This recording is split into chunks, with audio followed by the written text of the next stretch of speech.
Now, back on the sewing machine, we start with the little hems either side of the facings. So admittedly, I didn't bother ironing them in. If you feel safer ironing them in, you can do that. But in principle, when they're so small, you just kind of fold it twice.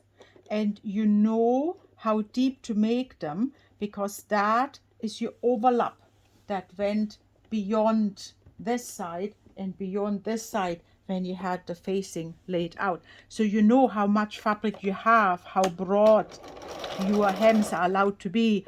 And see, automatically I have just put my finger on the thread when I'm starting on the side so that I don't get bird nest underneath.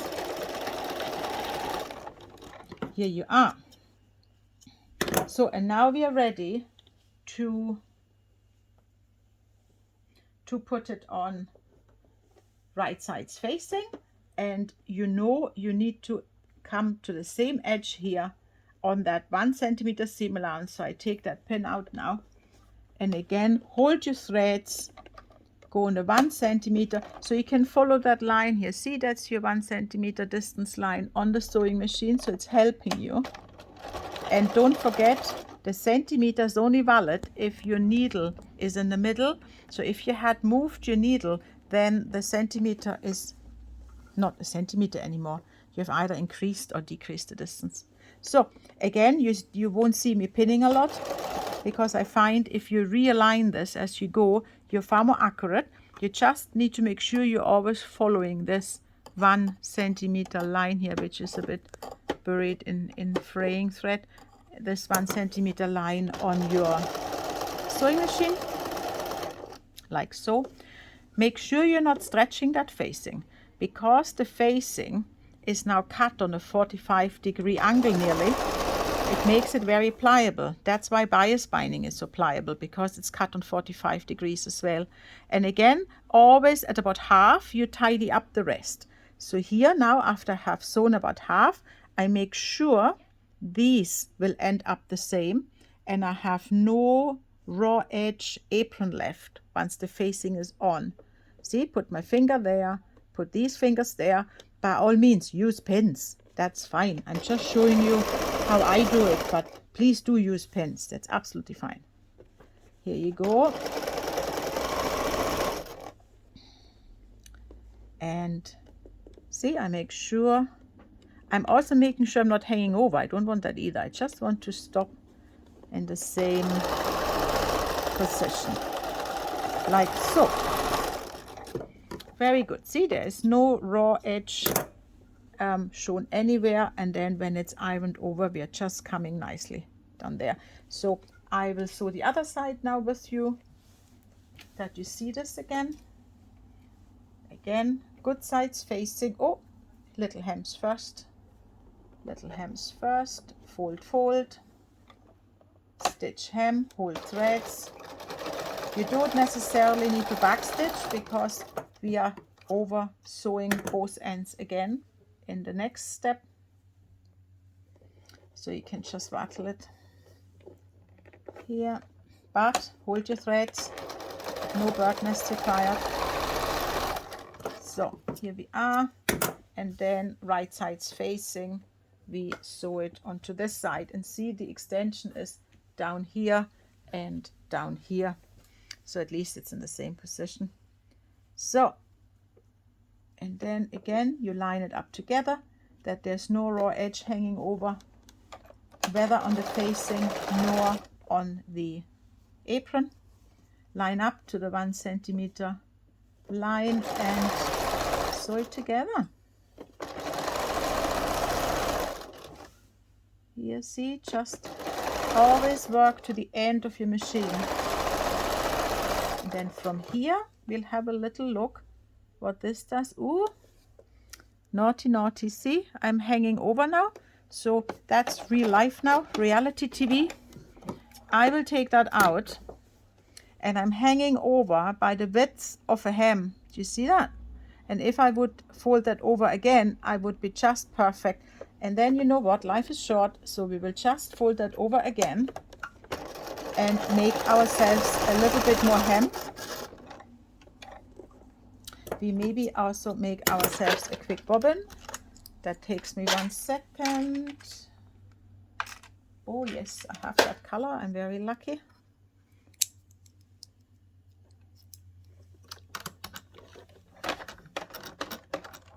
Here we are, and off we go. So let me quickly sew that again. Just finished mid-track. How naughty is that? There. And then if we sew it on now, we are just bang on to the edge. Here we are. So these little tricks, there's nothing wrong with that. You really don't need to unpick the first stitching line you had there. You just can trick a second one on top. And obviously when you start with your thread again, you need to lock your stitch again. And then we make sure they go on top of each other. And they come to the end. And now we are just nicely finished on the end. So what we also need to sew on is our pocket. Just to make the video a bit shorter, I had pinned it on at the position with 14 in either side, what we had discussed previously.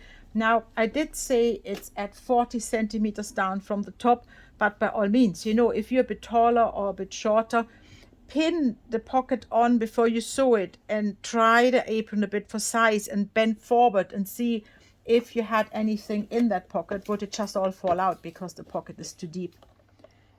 So we start at the top, lock the stitch, and then we edge stitch it.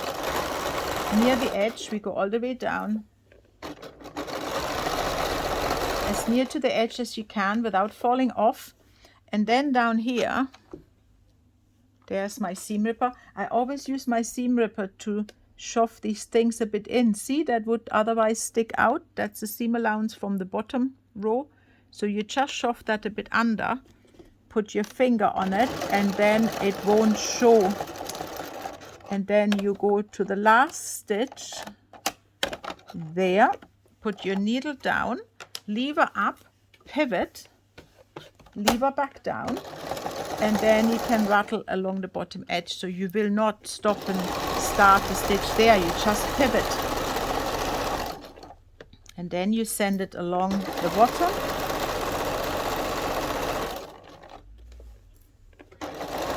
Take that one out already. See where the seam allowance goes, that we shove that under again. Then you hold it nice with the seam ripper that it just goes to the last stitch. Repeat that pivoting idea, lever down, and then you come up. And then we do the same thing again, because it looks nicer if it has a double stitch. So, and then you stitch, you lock the stitch. Make sure you come all the way up before you lock the stitch. It doesn't look good if the stitching kind of stops down here, because then you have a lip and this all will be loose. So we finish that, and then we cut this, and then we do it all again. I usually like to line up my foot against it. See, I line my foot up against that line, and then that's a nice parallel. And again, you start with locking a stitch, in the big fab, and then you come down. So now, obviously, you need to, well, no, let's go down. That's quite nice. Then we get a little corner there. So we go down, we lock the stitch, and we always cut our threads near straight away, so we don't need to spend half an hour later on cutting all the threads. It's all done as we go. And then we start again here with the foot as a line, because that gives us a nice little square on the corner. That's quite pretty usually. So here you go. Careful that you don't run over the back pocket.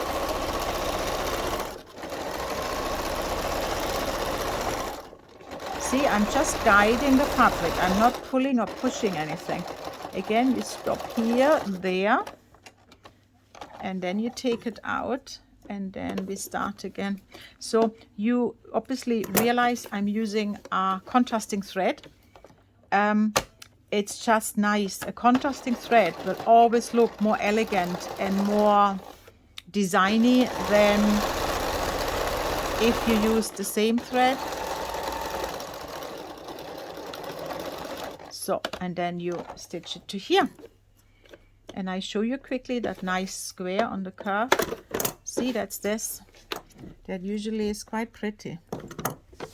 See, that's your pocket there. So it gives it a nice finish. So, what have we done now? Oh yes, and then we need to stitch down in the middle. So I would like to stitch down straight in the middle, but you don't have to. You can also stitch down here and leave a bigger pocket and a smaller pocket. You can maybe make this pocket fit your mobile and then stitch down whatever takes your fancy. Let me just see, that's 34. So I'll put a pin at 17 all the way through. And then I put another pin at 17. What did I measure? 36 from there, 18. Okay, from the outside it's 36. Oh yeah, we did say 36 width of the pocket. And then 18 here.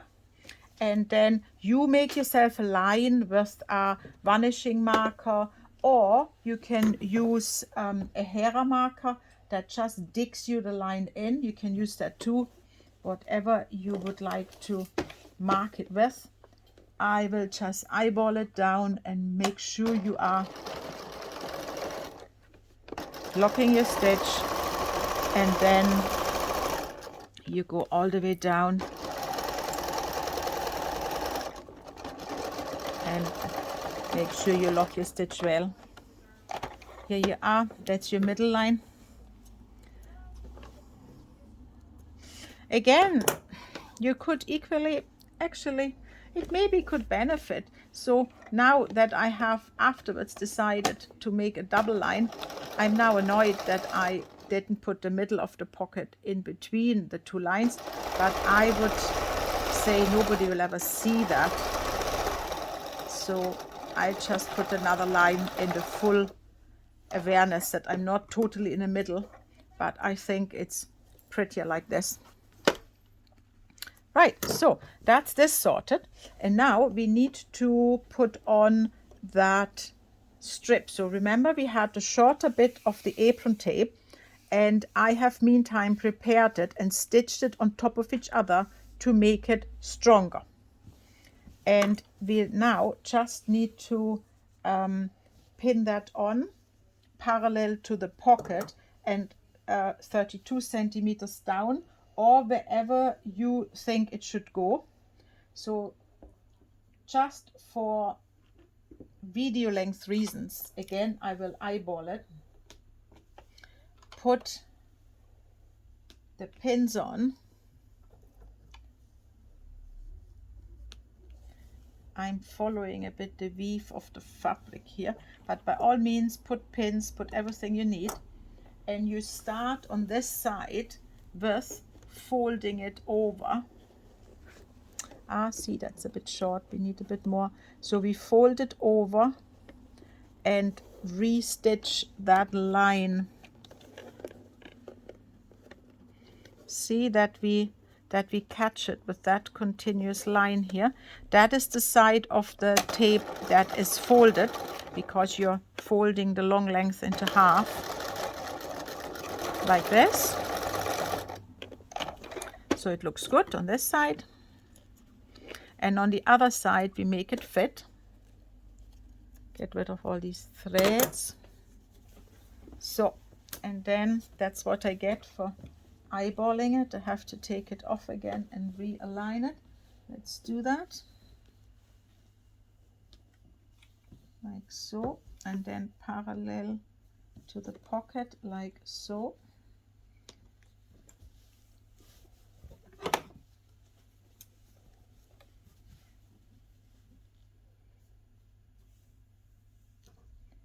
And then when you come here on this side, I show you how to get rid of the raw edge, but even I would now quickly fold the apron and see that these two lines line up, and see if I'm arriving at the same height over here. And there we are. We are lucky today. It all fits. So now we need to get that to the back. over and under. So now you cut it. So this is the stitching line. So you just cut it a bit further in, and then you fold it under, and you fold it so that we are conveniently coming over the stitching line. And this time I stitch it from the front just to see it better.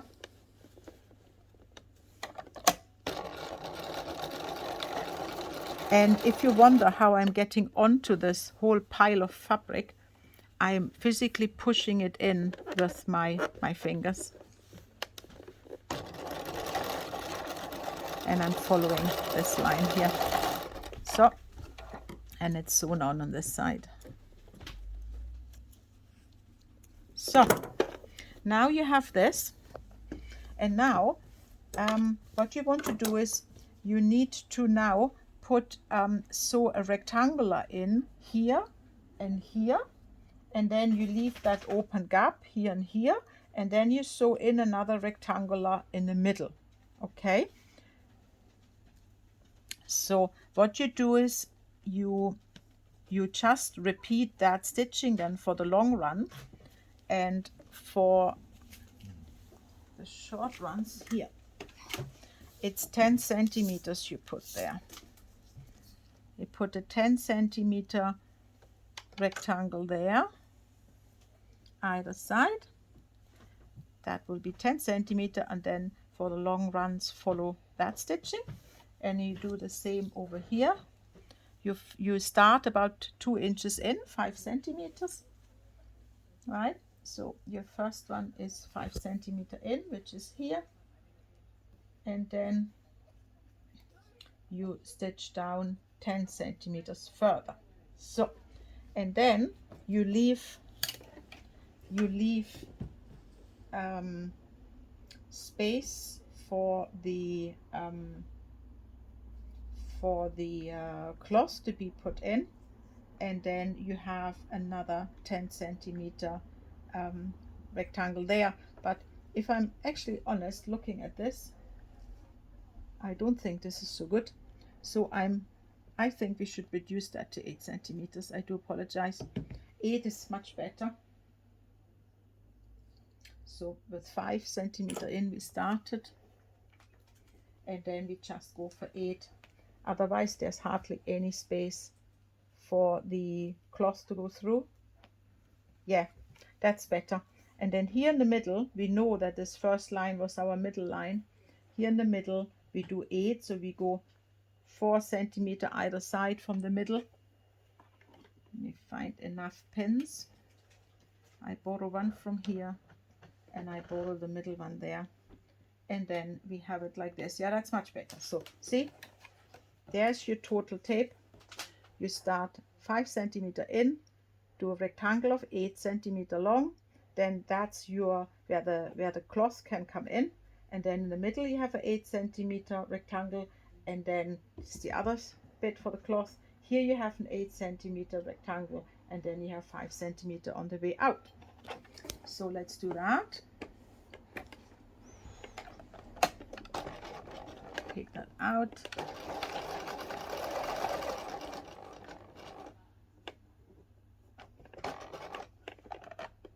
And then we just follow the line of the old stitching.